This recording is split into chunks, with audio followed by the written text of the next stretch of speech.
Los hermanos, vamos a estudiar la lección número 20. Con esta lección comenzamos la cuarta parte de la eclesiología, que son los sacramentos, institución de Cristo para santificarnos. La lección 20 va a empezar, o vamos a empezar esta parte más bien, con los sacramentos, signos de vida. Y bueno, nada más hago una aclaración. Yo sé que estoy atrasado, estoy pendiente con unas lecciones. No se preocupen, voy a tratar de subirlos, pero pues no, ¿cómo decirlo? Si no los llego a subir, no pasa nada, ¿no? Acuerden que esto es un auxilio. Lo mejor que tiene Escuela de Pastoral, pues son las reflexiones que se dan durante la clase, ¿no? Lo que entiende cada uno y lo explica a sus compañeros, y lo mismo nuestros compañeros, lo que ellos nos explican, es lo mejor que podemos tener para nuestra clase, ¿no? Pero bueno, vamos a empezar. Les digo, lección número 20, los sacramentos, signos de vida. Y bueno, lo primero que entendemos, o lo primero que ya nos debe de quedar claro, es que en la iglesia hay pues unas realidades, así los llama la lección, realidades invisibles, ¿no? Que sabemos que son del orden sobrenatural. Es decir, que nuestros sentidos no son perceptibles por ellos, ¿no? Nuestros sentidos no logran captar estos valores. Y esos valores son el milagro, el carisma y el principio de autoridad dentro de la iglesia. También por otro lado nos dice San Pablo que el Espíritu Santo actúa donde sea necesario, y más aún donde Dios decide que actúe, ¿no? Y la forma de actuar de este Espíritu, o la mayor forma en cómo el Espíritu Santo actúa, es otorgando pues los 9 dones que él tiene, que él posee. Sabemos bien que estos dones deben de ser para el bien de la iglesia, para la gloria del Padre y salvación del hombre, ¿no? Pero bueno, dentro de todo esto tenemos un don supremo que Dios otorga, ¿no? Y ese es la gracia. La lección lo define. Por gracia entendemos un don gratuito que Dios concede al hombre, de índole sobrenatural, en orden a que con su auxilio pueda preferir el bien y rechazar el mal para conseguir la vida eterna. Entonces la lección continúa tratando de explicar de explicar cada punto del significado. Por ejemplo, dice, es un don gratuito, lo cual significa que el hombre no puede poseer esta gracia, ¿no? El hombre no puede merecer por sí solo obtener la gracia, sino que es un regalo que alguien le hace. Y como lo dice la misma definición, ¿quién hace ese regalo? Pues Dios concede al hombre la gracia. Es decir, juntando estos dos significa que el hombre por sus méritos propios no va a obtener la gracia, sino que es Dios quien se lo va a conceder. Ahorita me viene el pasaje de los Hechos de los Apóstoles, donde creo que en Samaria estaban predicando, y una persona dice convertirse, pide ser bautizado, porque supuestamente quería tener estos poderes que los apóstoles tenían, ¿no? Incluso llega a la sensatez de decirle a San Pedro que le pagaba para que le diera esos dones, ¿no? Les digo, me viene a la mente porque primeramente pues sabemos que no va a pasar, pero pues se ajusta aquí, ¿no? Por ningún mérito el hombre va a poder obtener la gracia, sino que es Dios quien concede este don. Dice que este don es de índole sobrenatural, por lo cual pues nuestros sentidos no lo van a poder apreciar, sino que los ojos de fe son los únicos que van a poder verlo. Y un punto por rescatable dice que es un auxilio. ¿Qué significa esto? Pues que no se opone a lo que Dios ha creado. ¿Qué quiero decir? Dios nos creó a imagen y semejanza suya, lo cual implica que tenemos el libre albedrío. Por ser un auxilio, esto no se contrapone a mi libre decisión. Es decir, yo puedo estar en gracia y por mi necedad humana puedo elegir el mal. Y bueno, y ya por último dice que por su fin la gracia nos va a ayudar pues a obtener la salvación, a llegar a la vida eterna. Y bueno, continuando la lección, esta nos marca que hay dos tipos de gracia: la gracia habitual o santificante y la gracia actual. Y bueno, ¿cuál es la diferencia? ¿O en qué se diferencian estas dos gracias? Ambos hay que saber o hay que reconocer, como se trata de una gracia, pues ambos nos van a ayudar a que elijamos el bien y evitemos el mal, pero lo van a hacer de manera diferente. Por ejemplo, la gracia habitual es una cualidad, mientras que la gracia actual es un auxilio. ¿Qué debemos entender por esto? Cuando nos referimos a una cualidad, debemos entender que esta gracia habitual o santificante debe de ser un hábito, un modo de ser, un estado permanente. Dicho de otra forma, mi modo de ser, mi modo de vivir como cristiano debe ser aquel que yo siempre esté eligiendo el bien y rechazando el mal. Además, la lección de entender, o bueno, lo que yo entiendo es que por ser un hábito, por ser una cualidad, esta la tenemos que estar poniendo siempre en marcha. De forma de que todos los días yo esté practicando, todos los días yo esté eligiendo el bien. Y más aún, termina esta parte de la gracia habitual, la lección, diciendo que cada vez que yo haga esto, aumento mi gracia. Aumento esta cualidad por elegir el bien. Otra cuestión importante de la gracia habitual es que cuando tenemos esta gracia o la practicamos bastante, dice la lección que nos volvemos templo del Espíritu Santo, amigo de Dios, hijo adoptivo del Padre. Es decir, cuando nos llevamos de gracia, Dios está con nosotros. Dios está dentro de nosotros. Por esta razón, debemos de poner en práctica todos los días. Y una consecuencia o la acción de estar en gracia, pues es ser herederos de la gloria. Tratando de resumir esta parte, es decir, yo cuando elijo el bien en vez del mal de forma habitual, me lleno de gracia, por lo cual estoy haciendo actos o acciones para, primeramente, que el Espíritu, volverme templo del Espíritu Santo, hacerme amigo de Dios, ser hijo adoptivo del Padre, y todo esto con la finalidad, pues, de obtener mi salvación. Mientras que la gracia actual dijimos que era un auxilio, esto significa que va a haber momentos en donde se nos dé esta gracia. Es decir, la gracia habitual o santificante es toda mi vida, mientras que la gracia actual son algunos momentos. Y bueno, estas gracias actuales también tienen esta misma finalidad. Ayudarnos a hacer el bien, es decir, en algún momento de debilidad, donde no sabemos qué tomar una decisión, donde nos encontremos en un momento difícil, hay que pedir esta gracia para primeramente tener entendimiento ante la voluntad de Dios y posteriormente pues saber qué decidir, ¿no? Dice la lección que las gracias actuales se nos proporciona a través de la iglesia y que tenemos los sacramentos, el magisterio, homilías. Dice las lecturas espirituales, donde también incluye pues las lecciones, sentencias y enseñanzas a cargos de moralista, es decir, una charla con una persona que nosotros consideremos que tiene una moral muy alta. También comenta que hay circunstancias donde nos podemos llenar de esta gracia actual. Dice penas, enfermedades, dolores, muertes de seres queridos. Lo resume diciendo que las gracias actuales van a ser aquellas que nos permita una reflexión y un reconocimiento de Dios. Vamos a reacomodar esta idea. Por ejemplo, yo me encuentro en una enfermedad terminal, por decirlo así, o un ser querido mío acaba de fallecer, o estoy en alguna pena, ¿no? Estoy en una situación difícil.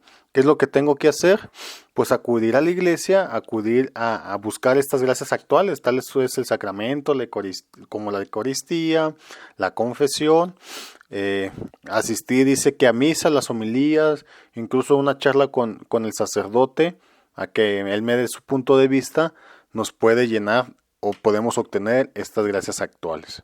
Lo importante es, una lección de primero dice que si nosotros buscamos este auxilio, el Señor no nos va a desamparar. Esto mismo dice esta lección, que el Señor siempre va a conceder estas gracias al quien la busca, al que esté dispuesto a recibirla. Y el fin de esto, pues es obviamente pues nuestra salvación.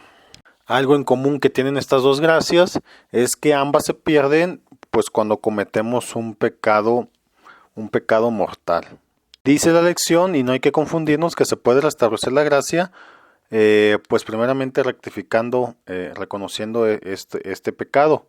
Y son dos maneras de reconocer el pecado. Primeramente ante la confesión y segundamente remediando el mal que yo hice. Lo cual me va a llevar a realizar buenas obras. Y lo más importante que marca la lección, que para obtener o para estar siempre en gracia o buscar estas gracias, debemos de realizar la oración, las buenas obras, frecuentar sacramentos. Y bueno, de aquí en adelante vamos a estudiar estos sacramentos, estudiar un poco más sobre los sacramentos. Primeramente, esta lección va a querer terminar, o la segunda mitad de la lección es hablando en general qué es un sacramento, para posteriormente, ya en las lecciones que siguen, se va a hablar de cada uno de los sacramentos, ¿no? Esta formación es muy importante, hay que prestar atención. Aquí se nos van a explicar muchas cosas que a veces no entendemos. ¿Por qué son importantes los sacramentos? Porque los sacramentos son medios o signos para transferir la gracia a quien los recibe. Los sacramentos se vienen hablando desde el Antiguo Testamento y también aparecen en el Nuevo Testamento. De hecho, dice que se entiende por sacramento un signo ritual visible que representa una realidad invisible y sagrada. Con la finalidad que los sacramentos tienen es pues que el hombre se santifique. Dice que en la nueva ley el sacramento debemos entender un signo sensible instituido por Jesucristo que significa y confiere la gracia a los que lo reciben. Y bueno, otra vez la lección desglosa todo esto o todo este significado del sacramento y dice primero que sacramento es la nueva ley, que es algo sagrado que está presente en la vida de la iglesia. Luego dice signo sensible, algo que nuestros sentidos van a poder ver, vamos a poder sentir, algo que vamos a poder vivir. Instituido por Jesucristo significa pues que es Jesucristo quien es quien crea, por decirlo de una manera, esos sacramentos. Es Él el que instituye los sacramentos dentro de la iglesia.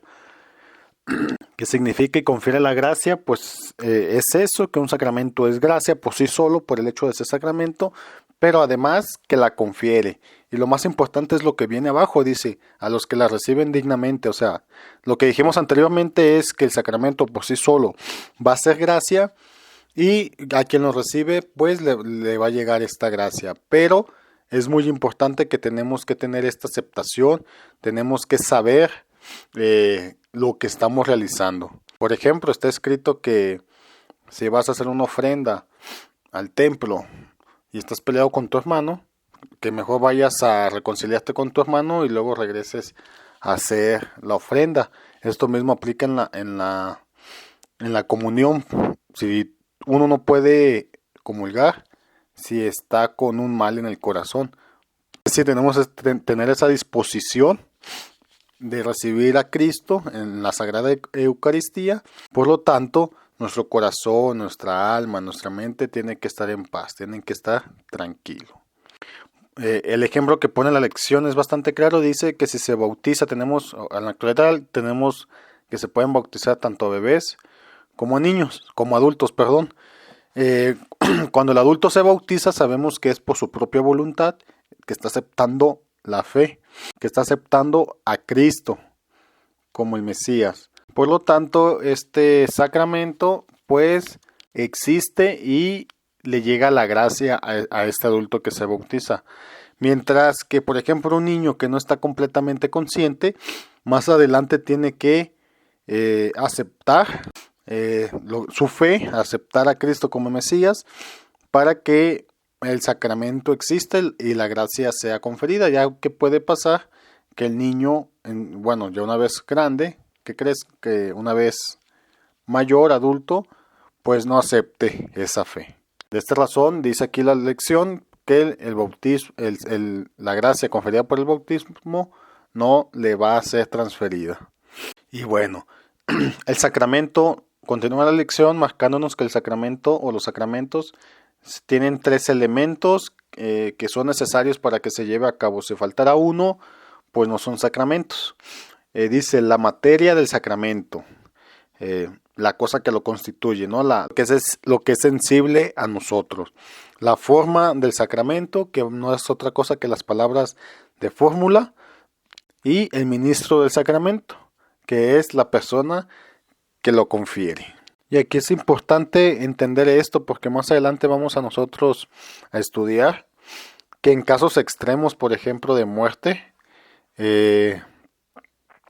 nosotros laicos, nosotros seglares, estamos en la facultad de administrar sacramentos, pero solo en casos extremos. Por ejemplo, si un bebé que acaba de nacer está en peligro de muerte, nosotros podemos administrar el bautismo con la finalidad de que este bebé, si llega a morir, pues esté bautizado. Pero si el bebé vive, se nos dice que este sacramento tiene que ser administrado ya por un ministro de la iglesia, ¿no?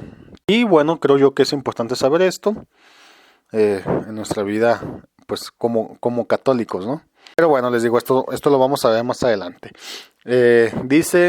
Continúan que los sacramentos pues son 7: bautismo, confirmación, eucaristía, reconciliación, unción de los enfermos, matrimonio y orden sacerdotal.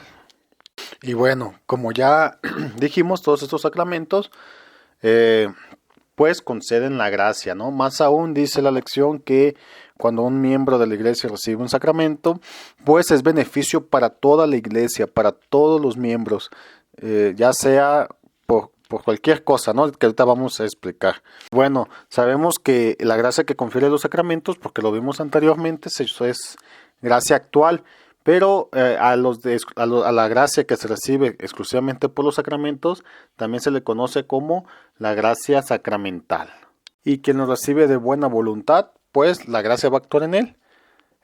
Y eso no va a depender pues del ministro que esté impartiendo este sacramento. Es decir, si el ministro, no le cae bien la persona que esté comulgando, eso no impide que se reciba la gracia, ¿no?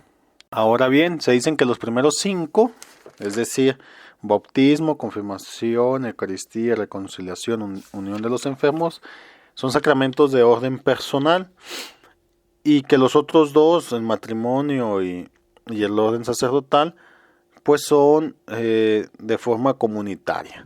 Por poner un ejemplo, cuando yo me confieso, pues lo hago de manera privada, lo hago de manera personal con el sacerdote. Mientras que el matrimonio pues ya implica la unión de 2 personas, de hombre y mujer. O el orden sacerdotal pues de un ministro más dentro de la iglesia. También se le conocen que hay dos sacramentos que se le llaman sacramentos de muerto. Esto es porque cuando se aplica este sacramento a las personas se dicen que están sin gracia. Es decir, que en ellos no hay gracia alguna. Estos son el bautismo y la reconciliación. Entonces, ojo aquí en el bautismo, porque muchas personas dicen o se esperan bastante tiempo, 1 año, para bautizar a los bebés. Por esta razón, o sea, le privan 1 año de esta gracia a este bebé. Los bebés, de ser en lo posible, se deben de bautizar al día siguiente de que salen del hospital, ¿no? Es decir, entre más rápido se bautice al bebé, pues mayor gracias va a tener este niño. Y bueno, los otros 5 reciben el nombre de sacramentos de vivos, porque cuando se reciben estos sacramentos, la persona pues sí tiene gracia, se encuentra libre de pecado en materia grave. Incluso dice, quien se encuentra, si una persona se encuentra en pecado grave y recibe un sacramento de vivos, comete otro pecado también grave y se llama sacrilegio. Es decir, si yo estoy en pecado mortal conscientemente y voy y comulgo, estoy cometiendo un nuevo pecado llamado sacrilegio, que los pecados de sacrilegio son pecados en contra de la Eucaristía. Pues no tenemos de qué espantarnos o de qué asustarnos, porque el sacramento de la reconciliación es precisamente eso. Es un sacramento con el cual recuperamos esta gracia. Otra forma de clasificar los sacramentos es que 3 se reciben tan solo una vez en la vida: bautismo, confirmación y orden sacerdotal. Dice la lección que esto es porque se imprime carácter, lo cual significa una señal que ha de permanecer hasta la vida eterna. Es decir, si uno recibe el bautismo, no se puede quitar el bautismo de ninguna forma. Lo mismo la confirmación y el orden sacerdotal. El sacerdote, una vez que lo ordenan sacerdote, si deja de ser sacerdote, o más bien si deja de ejercer el orden sacerdotal, no significa que deja de ser sacerdote. Siempre va a ser sacerdote, y por esta razón es de que se encuentran en pecado. Igual el bautismo, la persona que se bautiza en la fe católica, aunque se cambie de secta, se cambie de religión, este bautismo no se le va a borrar, va a ser para toda su vida. Y bueno, con el carácter ya tenemos esta impresión en nuestra alma del bautismo, de la confirmación o del orden sacerdotal. Pero también hay unas distinciones. Por ejemplo, cuando alguien recibe el bautismo, se hace hijo de Dios y miembro del cuerpo místico de Cristo de la Iglesia. Nos hace también aptos para recibir los demás sacramentos. La confirmación nos va a imprimir un carácter de soldado de Cristo, adulto en la fe y capaz de profesarla públicamente. Y el orden sacerdotal imprime el carácter de ministro de Cristo. Por otro lado, estos sacramentos también son de orden comunitario, ¿no? Porque por el bautismo la Iglesia adquiere nuevos miembros y se sigue extendiendo. La confirmación proporciona de apóstoles en la iglesia, de personas que van a estar dispuestas a llevar la palabra, a llevar el evangelio. Y el orden sacerdotal pues nos provee de jerarquía, obispos, ministros, sacerdotes. Ahora bien, los sacramentos son de acuerdo a las necesidades de cada persona. Puede variar de una persona a otra, y bueno, aquí les explico por qué. Por ejemplo, el bautismo lo vamos a tener cuando alguien lo va a recibir, cuando esta persona quiera ingresar en la iglesia, quiera ser salvo, quiera ser hijo adoptivo de Dios. La reconciliación va a ser para una persona que cae en pecado mortal. Puede ser, por ejemplo, que otra persona no esté en pecado mortal, por lo tanto, a lo mejor no necesita de la reconciliación en ese momento. Y bueno, desde mi punto de vista tenemos que, ¿cómo decirlo? Tenemos los sacramentos personales y vienen los comunitarios, tanto el matrimonio como el orden sacerdotal. A estos sacramentos se le conocen como de vocación. Es decir, si una persona decide ser sacerdote, pues va a recibir el sacramento del orden, con el cual pues va a entrar dentro de la jerarquía de la iglesia.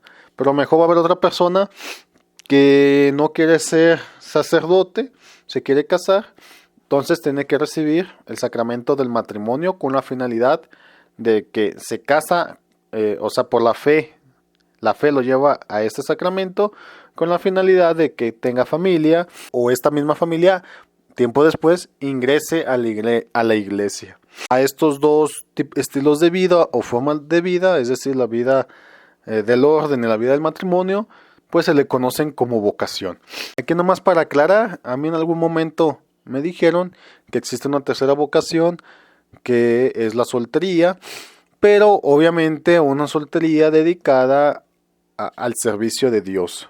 Es decir, si uno como soltero está de libertino, pues se pierde el sentido de esta vocación. Y bueno, el sacramento de la unción de los enfermos, comúnmente este sacramento se le administra ya a las personas mayores, con enfermedades crónicas, con enfermedades terminales, para que pues se llenen de gracia y sepan vivir su enfermedad conforme a la fe. Pero bueno, también podemos estar enfermos del espíritu. Una ocasión a mí me tocó en el Día del Padre, el sacerdote nos hizo una unción con la finalidad pues de que obtengamos la gracia para que seamos mejores padres de familia, ¿no?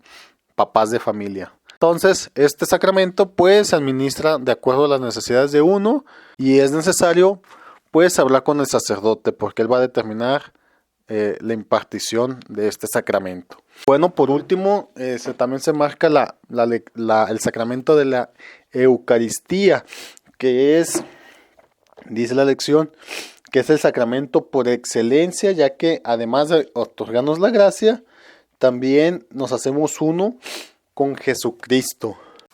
Este sacramento, les dice la lección, por excelencia.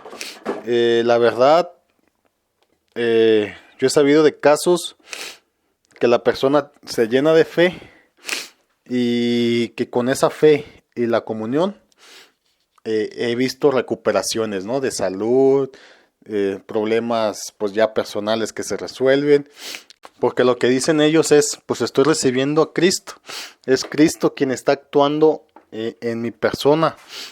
¿Qué mal me puede pasar si tengo a Cristo?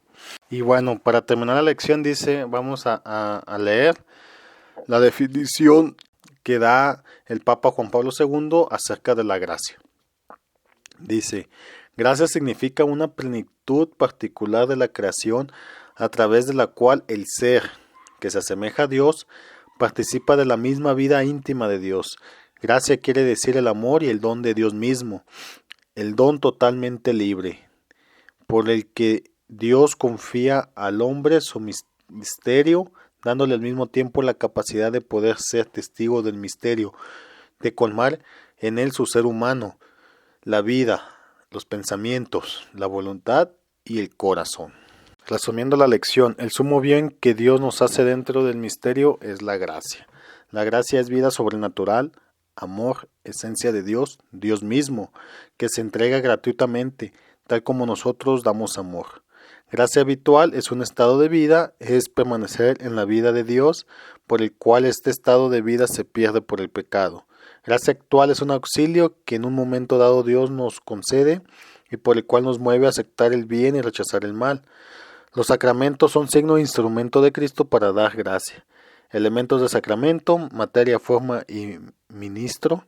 Sacramentos vivos, sacramentos de muertos, sacramentos que imprimen carácter, sacramentos con necesidad de medio. La Eucaristía es el sacramento por excelencia.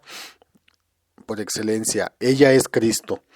Resolución. Defenderé mi estado de gracia como el mayor bien. Aprovecharé con esmero los auxilios de gracia actual como debo. Hasta aquí con esta lección, hermanos. Creo que esta resolución queda muy bien pues a lo que estudiamos, ¿no? Tenemos que estar en constante lucha. Como les he dicho muchas veces, la conversión es un camino de vida, va a ser una lucha espiritual para precisamente conservar esta gracia. Hasta aquí con esta lección, hermanos, lección número 20 del segundo año. Nos estamos viendo, nos estamos escuchando. Hasta luego. Luz y sal.